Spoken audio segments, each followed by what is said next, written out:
Hello, my name is Ben Hawkins. I am 9 years old. I am in grade 3 at school and I am good at spelling and art.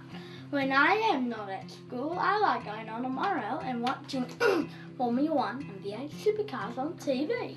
I like eating pizza and tiny teddies. When I grow up, I'd like to be a domestic airline pilot so I can visit all the capital cities of Australia.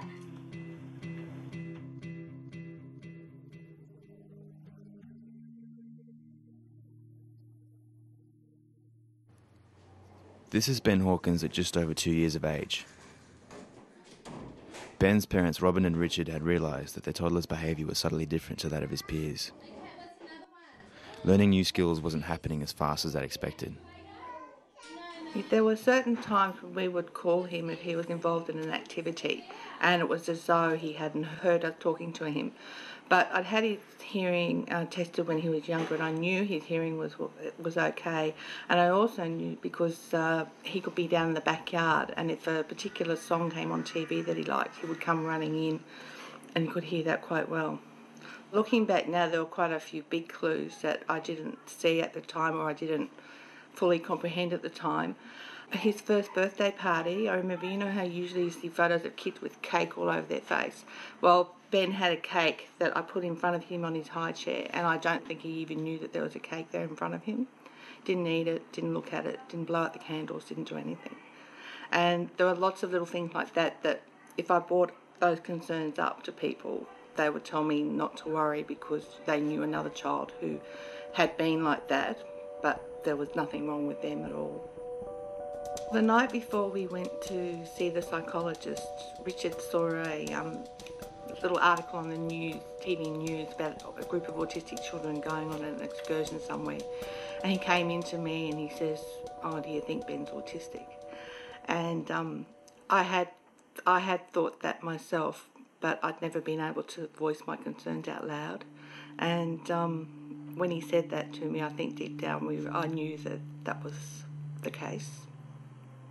Well, the next day we went to see the psychologist, and he confirmed our suspicions. We got our diagnosis, and even though we had been expecting it, it was still a big shock to us to actually hear the words spoken to us.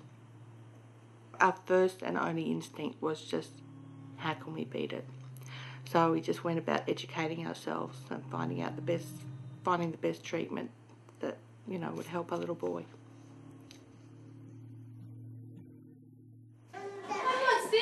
This on the farm? What's this, Benny? It's a horsey and a horsey. At 2 years of age, Ben could not speak. He didn't understand most of what was being said to him and had a complete lack of imitating skills. When somebody pointed at something for Ben to see, he would focus on their finger and not the object, or just not pay any attention at all. Even when Ben was disciplined, he showed no emotion. If someone else was upset, he appeared not to notice that anything was wrong. These little idiosyncrasies were obviously challenges that had to be dealt with on a constant basis. Look at me. No. Look at me. Autism is defined by social impairments, such as a lack of peer group interaction, challenges with verbal communication and language,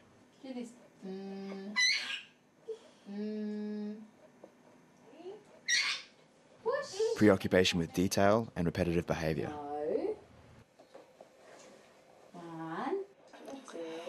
Well, in one respect we were lucky because he's had such classic symptoms. We received a label of autism fairly quickly, and once we had this label I was able to research and find the best interventions. And all the research was telling me that there was a small window of opportunity. If we could start intensive early intervention between the ages of 2 and 5, that was his best chance of a positive outcome. And when we started therapy, he was already 2.5 years old, but his communication abilities were that of a 9 and 10-month-old child. So we already had a lot of catching up to do. No. Get plate. Then get plate. Once diagnosed and after trying out many different options for Ben's situation, the hard work set in. teaching Ben the skills most children learn by simply watching behaviour and imitating. The difference with autistic children is that these actions must be repeated over and over until they sink in. Do this. Really, ABA, when we got down to the research, ABA was the only therapy that offered us hope. It was the only therapy that had the scientific data to back it up as being intensive enough and aggressive enough to overcome all the challenges that we knew lay ahead of us. If we did nothing, he would not only not improve, but he would probably regress and start, adopting maladaptive behaviours that you see in other children with autism that don't get the intensive intervention.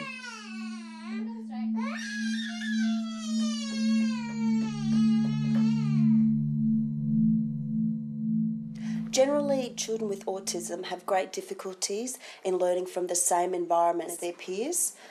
Typically, developing children learn from everyday environments like imitation, watching others, etc.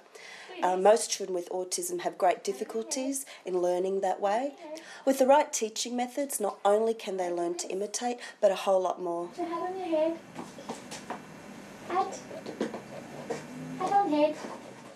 Essentially, ABA therapy works by breaking down the tasks into small manageable steps and creating artificial opportunities for those steps to be practiced over and over until the child can perform them independently. 1, 2, 3.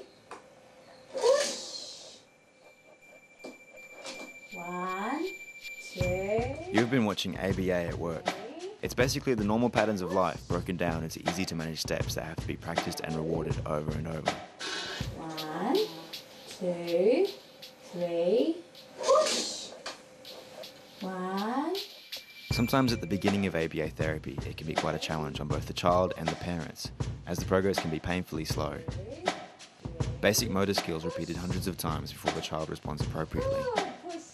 And it is not the same for all children. Some children don't have the same success that Ben has had over the same time. However, with persistence, all children do make slow improvements through ABA. Looking back, the ABA therapy the results were very slow to come in the beginning. But because it was our only alternative, we just had to have blind faith and a hope that we weren't putting Ben through this for nothing, because he was, a 2-year-old child doing 40 hours of therapy a week, which is more than, you'd expect of any child really. But by the same token, it was the only chance that he had of making up the ground that we'd already lost, in the hopes of, reaching his full potential later on. Ben's language, social skills and motor skills slowly improved, and the Hawkins saw the value that the 40 hours a week of ABA were having on Ben. Good boy. Show me holding the book. Good boy. What did you do? I held. Yeah! Woohoo! Another coin for you. Good work, Ben. Stick it on the board. Clever boy. Yeah. Oh, this brain mat looks good. And his opportunities increased. Show me. Ben's doing so much better than we dared to imagine. He's going to school like a regular school now. He's keeping up, doing better than a lot of the other children with his schoolwork. And I guess even more importantly, he's expanding his social horizons all the time. And he's also, a talented little artist, and we always have people commenting on, what a special gift he has. Now we have a son who we have a loving relationship with. We can, sit down and have a chat and share a joke together. And also someone who we know loves us in return. And for a long time, that was more than we ever dared hope for. For so long, especially for the first 3.5 years, if we didn't specifically plan and methodically teach any skill to Ben, he didn't learn it. But along the way, he started to learn from his environment. And now he'll say something and I'll catch myself thinking, oh gee, I wonder where he heard that. And that's a really special moment for me, because I know that he's just learned it by himself. Well, I guess those moments are the sweet reward for all the work that's gone before. I knew Tubby. Down, and the point of entry out. that Ben is able to fit in and attend in my classroom with all the students is a testament to a lot of different people's hard work.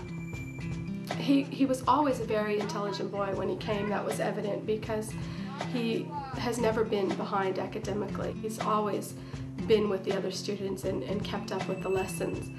I think what's been the biggest dramatic change has just been his ability to pay attention to lessons and stay with lessons and interact with children during those class times, because when he first would come, he would just sit at his desk and do the required work but not say a word to anyone around him.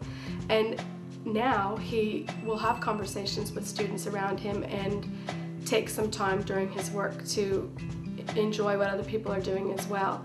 And I think that's the major change in what has happened in the 2 years. It's been a long and very committed journey for Robin and Richard and Ben's sister Nikki. And it's not over yet. The challenge with autism is that the learning never stops.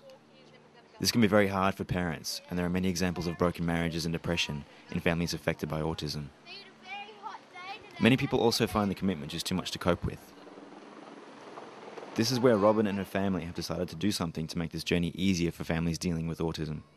It was pretty well left up to us to find out everything that we needed to know. And it can be quite daunting when you're given a diagnosis and also the responsibility of researching and implementing the program. We had a program supervisor who'd come every 3 or 4 months to update the program for us, but the day-to-day running of the program, the hiring and training of the therapists, provision of resources and finding a room to do the therapy in was basically left up to me, which pretty much amounted to a full-time job. And it was a huge learning curve for us all, and we made mistakes along the way. And sometimes now I think back and I think if we had the chance to start again with the knowledge that I have now acquired, Ben may have made faster or even greater progress. So it seems a shame to throw that knowledge away. That's why I've gone back to university, so that I can use that knowledge plus the qualifications and knowledge I gain at uni, so we can help other families, because really no parents should have to do it all themselves. This is where Little Souls comes in. The concept is to create a one-stop shop for families dealing with autism. The innovations that will be available are simply not offered anywhere else on the Gold Coast. A place where children can have ABA therapy and can integrate at their own pace with other children in a daycare environment. A series of one-to-one rooms with qualified therapists will ensure that each child gets the attention they need and the resources are shared. Video facilities to monitor development and classes for parents to adjust to the new lifestyle that autism brings with it. We actually assumed that there was help out there and it's just a matter of accessing that help. But we soon found out that in reality, for kids like Ben who don't have the speech or the comprehension or the imitation skills, there's really nothing out there that's intensive enough to impact on them in a meaningful way. So, it's a 24-hour job creating the right environment for a autistic child, and for the therapy to be effective, it really has to become a way of life for the whole family. And I think a lot of parents have a big shock when they realise the amount of work that's going to be involved to get results for their child. And that's why we want to provide meaningful assistance for families, so that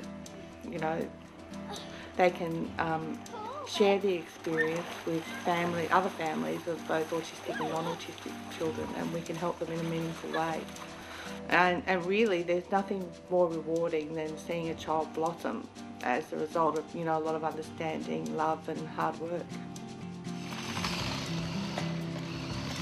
Robin and her family, through her journey with Ben, have taken the steps to ensure that in future, families are able to cope with autism. Little Souls aims to make the journey from diagnosis more manageable for families and the child.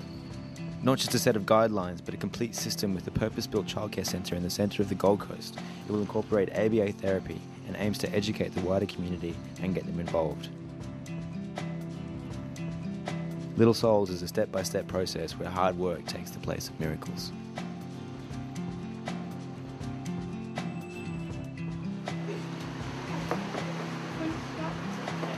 I'll turn it on, and you still can do it, okay? You don't have to go too close because it's really loud. Please stand clear, the doors are now closing. Please stand clear.